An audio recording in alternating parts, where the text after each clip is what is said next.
Hello guys. Hello guys, welcome back to my YouTube channel. അപ്പോൾ നമ്മുടെ big ബോസിന്റെ live അപ്ഡേറ്റുമായിട്ട് ഞാൻ വീണ്ടും എത്തിയിരിക്കുകയാണ്. സോ എല്ലാവർക്കും എൻ്റെ ഒരു വീഡിയോയിലേക്ക് സ്വാഗതം. സോ ഇന്ന് ലൈവിൽ കുറേ അധികം സംഭവങ്ങളൊക്കെ നടന്നിട്ടുണ്ട്. സോ ഫസ്റ്റ് തന്നെ എനിക്ക് പറയാനുള്ളത് നമ്മുടെ രേണു സുധീനെ കുറിച്ചിട്ടാണ്. പുള്ളിക്കാരി നമ്മുടെ ബിഗ് ബോസിനെയൊക്കെ ഒരു വെല്ലുവിളിയൊക്കെ നടത്തിയിട്ടുണ്ട്. സോ ഞാൻ ഈ ഒരു സാറ്റർഡേ സൺഡേക്ക് വേണ്ടിയിട്ട് വെയിറ്റ് ചെയ്തിരിക്കുകയാണ്. നമ്മുടെ ലാലേട്ടൻ വരുന്ന എപ്പിസോഡിന് വേണ്ടിയിട്ട് വെയിറ്റ് ചെയ്തുകൊണ്ടിരിക്കുകയാണ്. ലാലേട്ടൻ എന്താണ് വന്നിട്ട് പറയാൻ പോകുന്നതെന്നൊക്കെ പറഞ്ഞിട്ട് ഞാൻ ഇങ്ങനെ വെയിറ്റ് ചെയ്തിരിക്കുകയാണ്. സോ നിങ്ങളും അങ്ങനെയാണെന്ന് എനിക്കറിയാം. സോ അങ്ങനെ നമ്മുടെ രേണു ചേച്ചി വെല്ലുവിളിച്ചിട്ടുണ്ട്. അതുപോലെ തന്നെ നെവിൻ എന്ന് പറയുന്ന ഒരു ക്യാരക്ടർ ഭയങ്കര അട്രാക്റ്റീവ് ആയിട്ട്, അതുപോലെ തന്നെ പുള്ളിക്കാരൻ ഒരു പുതിയ ആരും എടുത്തിട്ടില്ലാത്ത ഒരു സ്ട്രാറ്റജി എടുത്തിട്ട് കളിക്കുന്നുണ്ട്. പിന്നെ അക്ബറും നമ്മുടെ രേണു ചേച്ചിയും തമ്മിലുള്ള കുറച്ച് പ്രശ്നങ്ങളും, അതുപോലെ തന്നെ നമ്മുടെ ജസലിനെ കുറിച്ചിട്ടുള്ള കുറച്ച് കാര്യങ്ങളും ഒക്കെയാണ് ഇന്നത്തെ ഒരു വീഡിയോയിൽ നമ്മൾ സംസാരിക്കാൻ പോകുന്നത്. സോ ഫസ്റ്റ് ഓഫ് ഓൾ നമ്മൾ രേണു ചേച്ചിനെ കുറിച്ച് സംസാരിക്കാം. അതായത് കഴിഞ്ഞ ദിവസം നമുക്കറിയാം നമ്മുടെ ഒരു ടാസ്കില് അക്ബർ രേണുവിനെ സെപ്റ്റി ടാങ്ക് എന്ന് വിളിച്ചിട്ടുണ്ടായിരുന്നു. സോ അതിന് പകരമായിട്ട് നമ്മുടെ രേണു വന്നിട്ട് അക്ബറിനെ വേട്ടപ്പട്ടി എന്ന് വിളിച്ചിട്ടുണ്ടായിരുന്നു. സോ അങ്ങനെ രണ്ടുപേരും അങ്ങോട്ടും ഇങ്ങോട്ടും വിളിച്ചിട്ടുണ്ടായിരുന്നു. സോ ഒബ്വിയസ്ലി അക്ബർ അങ്ങനെ വിളിക്കാൻ പാടില്ലായിരുന്നു. ബിക്കോസ് അങ്ങനെ വിളിച്ചെങ്കിൽ കൂടിയും അതിനകത്തുള്ള കുറച്ച് കാര്യങ്ങൾ ഇങ്ങനെ എടുത്തെടുത്ത് പുള്ളി പറയുന്നുണ്ടായിരുന്നു. സോ അതോട് തന്നെ എന്താണ് അക്ബറിന് നല്ലൊരു നെഗറ്റിവിറ്റി ആണ് വന്നിട്ടുള്ളതും, അതുപോലെ തന്നെ എനിക്കാണെങ്കിലും നെഗറ്റീവായി തോന്നിയിട്ടുണ്ടായിരുന്നു. പക്ഷേ കുറച്ച് അതിനുശേഷം പുള്ളിക്കാരൻ വന്നിട്ട് നമ്മുടെ രേണുവിനോട് പുള്ളിക്കാരൻ്റെ അമ്മയെ വെച്ചിട്ടുള്ള മാപ്പ് ചോദിക്കുകയോ അതുപോലെ തന്നെ എല്ലാവരോടും മാപ്പ് ചോദിക്കുകയോ ഒക്കെ ചെയ്തിട്ടുണ്ടായിരുന്നു. പക്ഷേ ഈ മാപ്പ് ചോദിച്ചത് നമ്മുടെ രേണു ചേച്ചി അക്സെപ്റ്റ് ചെയ്തിട്ടില്ല. സോ പുള്ളിക്കാരി എനിക്ക് തോന്നുന്നത് ആ ഒരു സംഭവം വെച്ചിട്ട് അങ്ങ് കണ്ടന്റ് ചെയ്യാം, അതൊരു കണ്ടന്റ് ആക്കി എടുക്കാൻ വേണ്ടിയിട്ടാണ് പുള്ളിക്കാരി ശ്രമിക്കുന്നത്. സോ രേണുവിനെ കുറിച്ച് പറയുകയാണെങ്കിൽ ആ ഒരു ബിഗ് ബോസ് ഹൗസിൽ ഒരു കണ്ടന്റ് പോലും തരാത്തൊരു വ്യക്തി എന്ന് പറയാനേ എനിക്ക് തോന്നുന്നത്. കാരണം പുള്ളിക്കാരി എന്താണ് ആരെങ്കിലും അങ്ങോട്ട് പോയി സംസാരിച്ചാലേ, അല്ലെങ്കിൽ പുള്ളിക്കാരി ഫുൾ എന്താണ് ടോട്ടലി സ്വന്തമായിട്ട് സംസാരിച്ചാലേ കൂടെ നടക്കുന്നു, ആരുടെയും അടുത്ത് പോയി മിങ്കിൾ ചെയ്യുന്നില്ല. സോ ഒറ്റയ്ക്കൊരു സ്ട്രാറ്റജി ഇനി എടുക്കുന്നതാണോ എന്താണോ എനിക്കറിയില്ല. പക്ഷെ എന്താണ് ഒരു കണ്ടന്റ് പോലും തരാതെ ഒരു സൈഡിലിരിക്കുന്ന ഒരു ആളായിട്ടാണ് തോന്നിയത്. സോ അങ്ങനെ കഴിഞ്ഞ ദിവസം ഈ ഒരു ഇഷ്യൂ ഉണ്ടായിരുന്നു.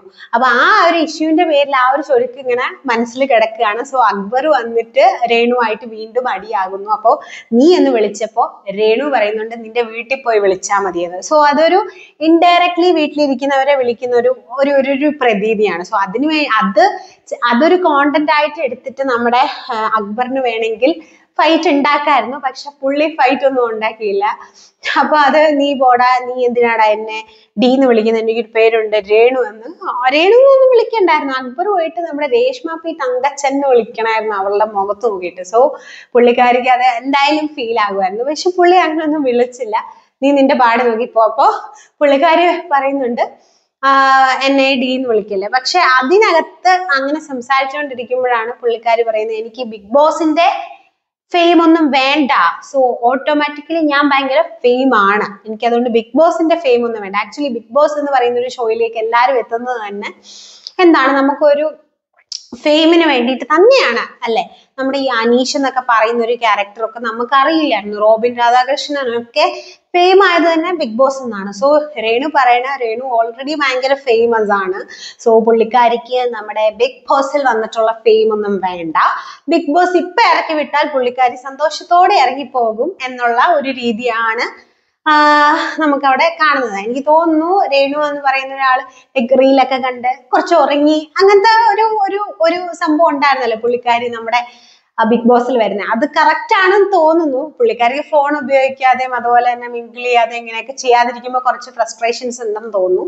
സോ അങ്ങനെ ബിഗ് ബോസിന് ഫെയിം ഒന്നും വേണ്ട. ഇതൊക്കെ ബിഗ് ബോസ് കേൾക്കുന്നുണ്ടെങ്കിൽ നല്ലതാണ് കേട്ടോ, പറഞ്ഞു വിടുക, അത്രേ ഉള്ളൂ.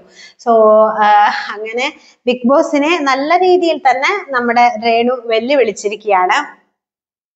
പിന്നെ അപ്പോ നല്ല രീതിക്ക് നമ്മുടെ രേണുവിന് PR വർക്ക് നടക്കുന്നുണ്ട്. അതുപോലെ തന്നെ രേണുവിന്റെ കഴിഞ്ഞ ദിവസം ഒരു വീഡിയോ വന്നിട്ടുണ്ട്, വോട്ട് ചോദിച്ചുകൊണ്ടൊരു വീഡിയോ വന്നിട്ടുണ്ട്. അതുപോലെ തന്നെ അങ്ങനെ കുറെ കാര്യങ്ങളൊക്കെ രേണു ഭയങ്കരമായിട്ട് നടത്തുന്നുണ്ട്. അപ്പം അക്ബർ ആ ഒരു സമയത്ത് രേണുവിനോട് ചോദിക്കുന്നത് ഞങ്ങളൊക്കെ എന്താ ഇവിടെ അട്ടിപ്പേറ് കിടക്കുന്നവരാണോ എന്നൊക്കെ ചോദിക്കുന്നുണ്ട്.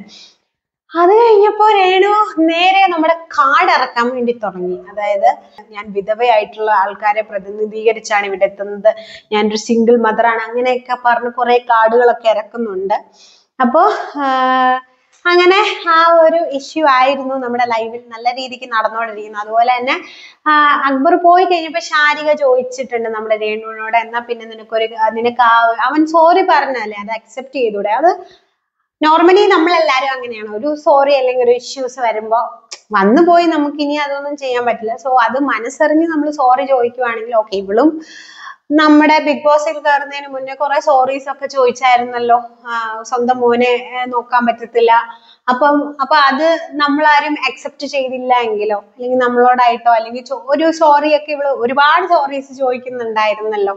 അപ്പം അതൊക്കെ ജസ്റ്റ് വായിന്ന് വന്ന കാര്യങ്ങളാണ് അല്ലെ, മറ്റുള്ളവരുടെ ഒന്നും അക്സെപ്റ്റ് ചെയ്യുക. അപ്പൊ അതൊരു കണ്ടന്റ് ആക്കി എടുക്കാനാണ് നമ്മുടെ നമ്മുടെ രേണു ചേച്ചി ട്രൈ ചെയ്തുകൊണ്ടിരിക്കുന്നത്. ഓക്കെ. പിന്നെ നമുക്ക് പറയാനുള്ളത് നമ്മുടെ അനീഷ് ക്യാപ്റ്റനെ കുറിച്ചാണ് കേട്ടോ. അനീഷ് ക്യാപ്റ്റൻ, അതായത് അനീഷ് ആണെങ്കിൽ അനീഷിനോട് ആദ്യത്തെ എപ്പിസോഡ് മുതലേ എല്ലാവരും, നമ്മുടെ ബിൻസിയും അതുപോലെ തന്നെ അഭിലാഷും എല്ലാവരും പറയുന്നുണ്ട് നമ്മുടെ ഡൈനിങ് ടേബിൾ ക്ലീൻ ചെയ്യാൻ വേണ്ടിയിട്ട് ഒരു ടവല് വേണമെന്നുള്ളത്. പക്ഷെ ഇവനാണെങ്കിൽ ഈ ചുമ്മാ ഇങ്ങനെ അതിനെ ചൊല്ലി ഇങ്ങനെ വഴക്കുണ്ടാക്കിക്കൊണ്ടിരിക്കുകയാണ്. അതായത് അവനിങ്ങനെ അത് വാങ്ങിച്ചു കൊടുത്തിട്ടില്ല. സോ അതുകൊണ്ട് എല്ലാവരും തന്നെ പുള്ളിയോട് ഒരു ഫൈറ്റ് മോഡാണ്.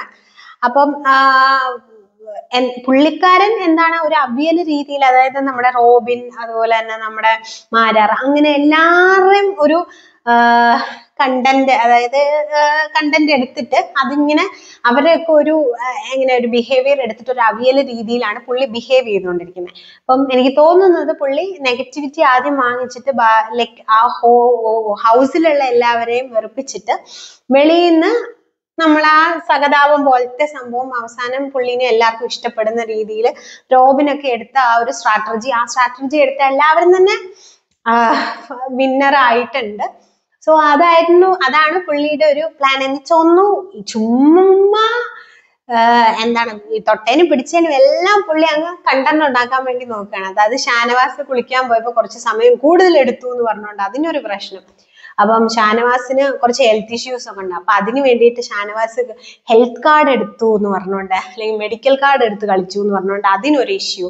അപ്പം അതിനൊക്കെ ഇഷ്യൂസ് ഉണ്ടാകുന്നെങ്കിലും ക്യാപ്റ്റനായിട്ട് നിൽക്കുമ്പോൾ ആ റെസ്പോൺസിബിലിറ്റി ഒന്ന് ഏറ്റെടുത്താൽ എന്താണ്, അത് അവരെല്ലാവരും ഇരുന്ന് ഭക്ഷണം കഴിക്കുന്ന ഒരു ടേബിളാണ്. സോ അത് ക്ലീൻ ആക്കി വെക്കേണ്ടത് ഇങ്ങേരുടെയും കൂടെ ഒരു ഉത്തരവാദിത്വം തന്നെയാണ്. സോ ചുമ്മാ എന്തെങ്കിലും ചോദിക്കുമ്പോഴത്തേക്ക് ഇങ്ങനെ മൈൻഡ് ചെയ്യാതെ ഇങ്ങനെ നടക്കുകയാണ് പുള്ളി. ഇങ്ങനെ അങ്ങോട്ടും ഇങ്ങോട്ടും ഇങ്ങനെ നടക്കുകയാണ്. പിന്നെ പുള്ളീനെ ടച്ച് ചെയ്യുമ്പോഴത്തേക്ക് ഡോണ്ട് ടച്ച് മീ എന്നൊക്കെ പറയുന്നുണ്ട്. അങ്ങനെ കുറേ കാര്യങ്ങൾ ഇങ്ങനെ പറയുകയാണ്. അപ്പം അപ്പാനി വന്നിട്ട് ഷാനവാസിനോട് പറഞ്ഞു, നീ സംസാരിക്കണ്ട, നീ മൈൻഡ് ചെയ്യണ്ടെന്ന് പറഞ്ഞു. അങ്ങനെ എന്തെങ്കിലും പറയട്ടെ, മൈൻഡ് ചെയ്യണ്ടെന്നാൽ പുള്ളിയുടെ ആ ഒരു സ്ട്രാറ്റജി തന്നെ ഇവരും എടുത്തു.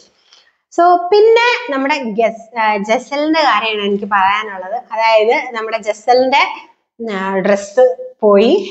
അപ്പോ നമ്മുടെ നെവിന് ഡ്രസ്സ് കിട്ടിയിട്ടുണ്ട്. സോ നെവിന്റെ കാര്യത്തിലേക്ക് വരാം, അതിനു മുന്നേ ജസലിന്റെ കാര്യം പറയാം. സോ ആളുടെ ഭയങ്കര കോൺഫിഡൻസ് ആയിട്ടുള്ള ഒരു കാര്യം എന്ന് പറഞ്ഞാൽ ഡ്രസ്സും ആളുടെ മേക്കപ്പും ആണ്. പുള്ളിക്കാരിക്ക് ഭയങ്കര കോൺഫിഡൻസ് ആണ്.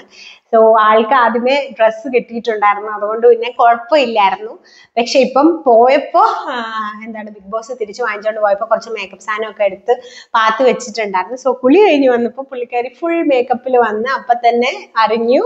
അപ്പൊ അതെന്തായാലും ഒരു സീനാകാനും നമ്മുടെ ലാലേട്ടൻ വന്ന് ചോദിക്കാനും ഒക്കെ ഉള്ള കാര്യമുണ്ട്. അപ്പം എന്തായാലും ജസലിനെ ഒരു ഭയങ്കര കോൺഫിഡൻസ് ഒക്കെ പോയിട്ടിരിക്കുന്ന ഒരു സംഭവമാണ് ഇന്ന് കാണാൻ കഴിഞ്ഞത്.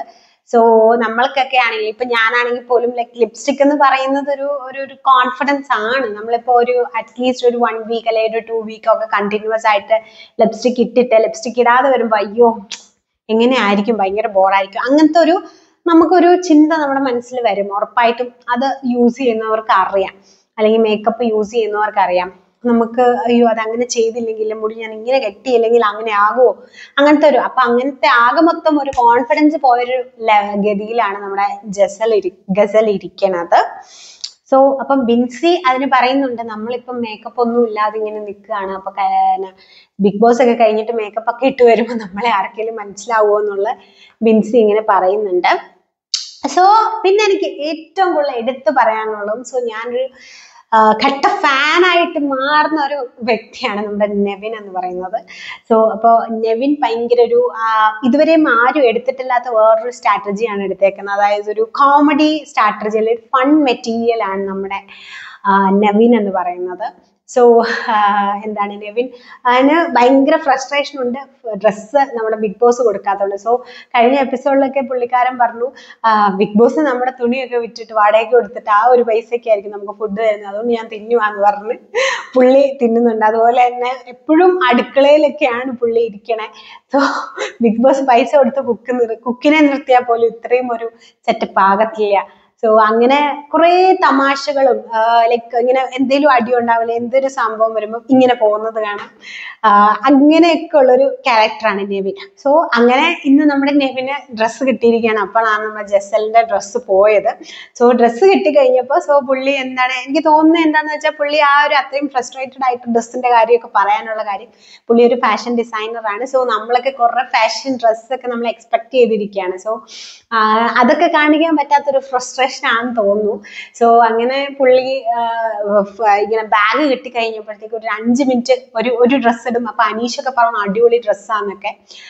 അപ്പൊ വീണ്ടും അടിപൊളിയാണല്ലേ എന്ന് പറഞ്ഞ് പോയിട്ട് ആ ഡ്രസ്സ് മാറി വേറെ ഡ്രസ്സൊക്കെ ഇട്ട് വരുന്നുണ്ട്. സോ പുള്ളിക്ക് തന്നെ അറിയാം ഇനി പെട്ടെന്ന് തന്നെ ബാഗ് പോകും, അതിനിപ്പുറം ഇട്ടതെല്ലാം ഒന്ന് കൊണ്ടുവന്നതെല്ലാം ഒന്ന് എങ്ങനെയും ഒന്ന് എക്സ്പോസ് ചെയ്യിപ്പിക്കണം വേണ്ടിയിട്ട് മാക്സിമം പുള്ളി ഇങ്ങനെ എന്താണ് ഇങ്ങനെ ഡ്രസ്സ് കാണിക്കുന്നുണ്ട് കേട്ടോ. അപ്പം ഹൈ ഹീൽസും അങ്ങനത്തെ ഡ്രസ്സും പിന്നെ കുറച്ച് ഡ്രസ്സ് കുറഞ്ഞും ഒക്കെയാണ്. അടിപൊളിയാണ്, ഒരു ഫൺ മെറ്റീരിയൽ എന്ന് തന്നെ നമുക്ക് പറയാം. അല്ലെ ഒരു ക്യാപ്ഷൻ കൊടുക്കാൻ പറഞ്ഞാൽ നമ്മുടെ നെവിന് നമുക്കൊരു ഫൺ കൊടുക്കാൻ പറ്റും കേട്ടോ. അപ്പൊ ഇങ്ങനെ പുള്ളി പോവാണെങ്കിൽ അവസാനം വരെ നിൽക്കാനായിട്ടുള്ള ഒരു എല്ലാ ചാൻസും നമ്മുടെ നെവിനുണ്ട്. പിന്നെ എന്താണ് അവിടെ ഒരു കൂളാക്കാൻ വേണ്ടിയിട്ടുള്ളൊരു കാര്യങ്ങളൊക്കെ തന്നെ നമ്മുടെ നെവിൻ ഉണ്ട്. അപ്പോൾ കുറെ തമാശകളൊക്കെ നെവിൻ ഇങ്ങനെ പറയുന്നുണ്ട്. സോ എനിക്ക് നെവിനെ ഭയങ്കരമായിട്ട് എനിക്ക് ഭയങ്കര ഒരു കരയുണ്ട് കേട്ടോ. അപ്പോൾ നിങ്ങൾക്ക് ഇഷ്ടപ്പെട്ടെങ്കിൽ നിങ്ങളൊന്ന് കമന്റ് ചെയ്യണം കേട്ടോ. പിന്നെന്താണ് ഇത്രയൊക്കെയാണ് നമ്മുടെ ലൈവിൽ ഇപ്പോൾ സംഭവിച്ചുകൊണ്ടിരുന്നത്. സോ അടുത്ത അപ്ഡേറ്റുമായിട്ട് ഞാൻ ഓടി വരാം. സോ ആക്ച്വലി എനിക്ക് ഫുൾ ഇങ്ങനെ അപ്ഡേറ്റ് നിങ്ങൾക്ക് തരണമെന്നും അതുപോലെ തന്നെ എപ്പിസോഡിന്റെ ഒക്കെ റിവ്യൂസ് ഒക്കെ അതുപോലെ തരണമെന്നും സംസാരിക്കണമെന്നൊക്കെ ഭയങ്കര ആഗ്രഹമുണ്ട്. പക്ഷെ എൻ്റെ സാഹചര്യം അത് അല്ലാത്തത് കൊണ്ട് മാത്രമാണ് ഞാൻ എന്താണ് ഒരു overall end of the day എല്ലാ ലൈവിന്റെയും അതുപോലെ തന്നെ എപ്പിസോഡിന്റെയും ഒക്കെ ഒരു ഓവറോൾ ആയിട്ട് നിങ്ങൾക്ക് ഞാനൊരു റിവ്യൂ തരുന്നത്. കാരണം എന്താണെന്ന് വെച്ച് കഴിഞ്ഞാൽ ഞാൻ വർക്ക് ചെയ്യുന്ന ഒരാളാണ്. സോ മൺഡേ ടു ഫ്രൈഡേ എനിക്ക് ഓഫീസ് ഉണ്ട്. സോ മോർണിംഗ് നമ്മളൊരു 9 സ്റ്റാർട്ട് ചെയ്ത് ഒരു 6 വരെ വർക്ക് ചെയ്യുന്ന ഒരാളാണ് ഞാൻ. സോ വീട്ടിലെത്തി കഴിയുമ്പോൾ നമുക്കൊരു 7 മണിയൊക്കെ ആകും. സോ പിന്നെയാണ് എപ്പിസോഡ് പറ്റുന്ന സമയത്തൊക്കെ എപ്പിസോഡ്സ് ഇരുന്ന് കാണുന്നുണ്ട്. രാവിലെയൊക്കെ ഞാൻ വെളുപ്പിനെയൊക്കെ ഇരുന്ന് കാണും. പിന്നെ അതുപോലെ തന്നെ ഞാൻ വന്നാൽ ഉടനെ ഇരുന്ന് കണ്ടിട്ട് ഞാൻ രാത്രിയിൽ 12 മണിയൊക്കെ ആകുമ്പോഴത്തേക്കാണ് ഞാൻ ഈ ഒരു വീഡിയോ എടുക്കുന്നത്. സോ അതുകൊണ്ടാണ് എനിക്ക് കൂടുതൽ വീഡിയോസ് ഞാൻ എല്ലാം ഒറ്റ ഒരു വീഡിയോയിൽ ഒതുക്കുന്നത്. അതുകൊണ്ട് നമ്മുടെ വീഡിയോ കുറച്ച് ലോങ് വീഡിയോ ആണ്. അപ്പൊ എല്ലാവരും സ്കിപ്പ് ചെയ്യാതെ കാണണം കേട്ടോ. അപ്പോൾ നിങ്ങളുടെ അഭിപ്രായങ്ങളൊക്കെ നിങ്ങൾ കമന്റ് ചെയ്യണം, എങ്കിൽ മാത്രമേ എനിക്ക് ഇമ്പ്രൂവ് ചെയ്യാൻ പറ്റുള്ളൂ. നിങ്ങൾക്ക് എങ്ങനത്തെ എങ്ങനെ എൻ്റെ റിവ്യൂ ഇഷ്ടപ്പെടുന്നുണ്ടോ ഇല്ലയോ എന്നൊക്കെ കമന്റ് ചെയ്യണം. സോ എന്തായാലും എൻ്റെ വീഡിയോ കാണുന്ന എല്ലാവർക്കും ഒരുപാട് താങ്ക് യു. സോ നമ്മുടെ വീഡിയോ ചാനൽ ആരും സബ്സ്ക്രൈബ് ചെയ്യാതെ കാണുന്ന ആരെങ്കിലും ഉണ്ടെങ്കിൽ ഒന്ന് സബ്സ്ക്രൈബ് ചെയ്തേക്കുക, നമ്മളെ സപ്പോർട്ട് ചെയ്യുക, ലൈക്കും ഷെയറും ഒക്കെ ചെയ്യുക.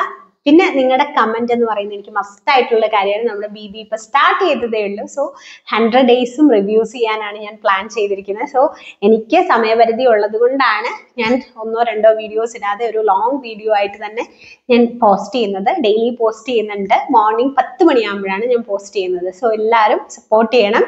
സോ നിങ്ങളുടെ കമന്റുകൾ നെഗറ്റീവ് ആണെങ്കിലും പോസിറ്റീവ് ആണെങ്കിലും നിങ്ങൾ കമന്റ് ചെയ്യണം. അപ്പോൾ അടുത്ത വീഡിയോ ആയിട്ട് ഞാൻ ഓടി വരാം. അതുവരെയ്ക്കും it's me Chanchal signing off. By.